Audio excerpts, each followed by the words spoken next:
Hello juniors, कैसे हो आप सब। मैं हूं शशांक और आप देख रहे हैं स्काई गुरुकुल। और फिजिकल एजुकेशन के इस न्यू वीडियो में आप सभी का स्वागत है। आशा करता हूं कि आप सभी स्वस्थ होंगे, मस्त होंगे और अपनी पढ़ाई में व्यस्त होंगे।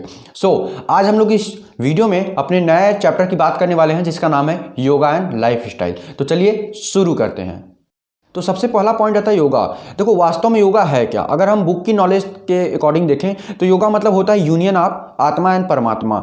योगा एक ऐसी एक्टिविटीज़ है जिससे कि हम अपने बॉडी को, अपने जो भी बॉडी के अंदर सिस्टम्स हैं और हम अपने बॉडी के अंदर जो मेटाबॉलिज्म हो रहे हैं उनको मेंटेन कर सकते हैं और अपने जो भी हेल्थ से रिलेटेड प्रॉब्लम्स हैं, माइंड से रिलेटेड प्रॉब्लम है, मतलब टोटली ये कह सकते हो कि योगा के हेल्प से हम अपने पूरी बॉडी को एक वेल डिफाइंड फॉर्म में रख सकते हैं, हेल्दी रख सकते हैं। अपने मेंटल हेल्थ को, अपने फिजिकल हेल्थ को, अपने इमोशनल हेल्थ को एक मैनेज फॉर्म में रख सकते हैं, बैलेंस फॉर्म में रख सकते हैं। तो योगा का जो डिफिनीशन है वो एक्चुअल में तो देखो, अगर हम संस्कृत में बात करें तो बहुत सारे अलग अलग डिफिनीशंस हैं, आपको मिल जाएंगे बुक्स में, तो हम उनकी बात नहीं करने वाला हूं, वो तो आप पहले से भी पढ़ लोगे। तो योगा का जो बेसिक मीनिंग होता है वो होता है यूनियन ऑफ आत्मा एंड परमात्मा। इसका मतलब क्या होता है? इसका मतलब सिंपली ये होता है कि आपका जो साउल है, आपकी जो आत्मा है, उससे बाहर की दुनिया को कैसे विजुलाइज कर पाते हो, कैसे अपने अंदर के सभी मतलब कि जो इंद्रियां हैं उनको आप कैसे जागृत कर पाते हो, अपने बॉडी का जो मेन पावर है, जो मेन पोटेंशियल, आप उसको कैसे पहचान पाते हो।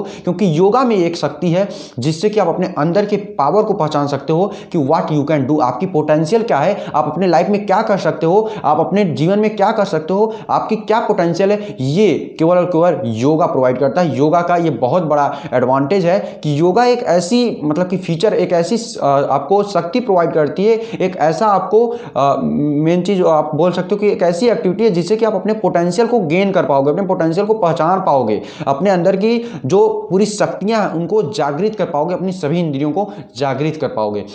योगा करने के लिए हमें सबसे इंपॉर्टेंट है आसन। आसन क्या होता है? जो नेक्स्ट पॉइंट है वो यही है कि आसन, देखो आसन एक वेल्ड प्रॉपर तरीका होता है या प्रॉपर सीटिंग अरेंजमेंट होता है जिसमें कि हम बैठ करके स्टेबल होकर के योगा करते हैं, योगा परफॉर्म करते हैं। तो अगर हम इसका डिफिनीशन बात करें तो योगा आसन का डिफिनीशन टोटली ये बोल सकते हो कि एक तरह का वेल डिफाइंड आपका सीटिंग है, पोस्चर, सीटिंग पोस्चर है, फिजिकल पोस्चर, जिसमें कि हम बैठ करके कोई भी योगा परफॉर्म कर सकते हैं, कोई भी योगिक एक्टिविटी परफॉर्म कर सकते हैं। अब इसमें बहुत सारे अलग अलग आ सकते हैं। तो योगा, अब हम लोग बात करेंगे कि योगा मतलब हर टाइप का जो योगा होता है, जो आसन होते हैं, सबसे पहले तो हम लोग बात करेंगे आसंस की, कि जो अलग अलग टाइप के आसंस होते हैं उनकी हम लोग बात करने वाले हैं। तो अब बहुत सारे अलग अलग जो हमारे सिलेबस में वो है डिजीज़ के ऊपर। तो सबसे पहले हम लोग देखेंगे डिजीज़, फिर उनके लिए कौन कौन से आसंस हैं हम उनको देखेंगे। चलिए देखते हैं अपना नेक्स्ट पॉइंट।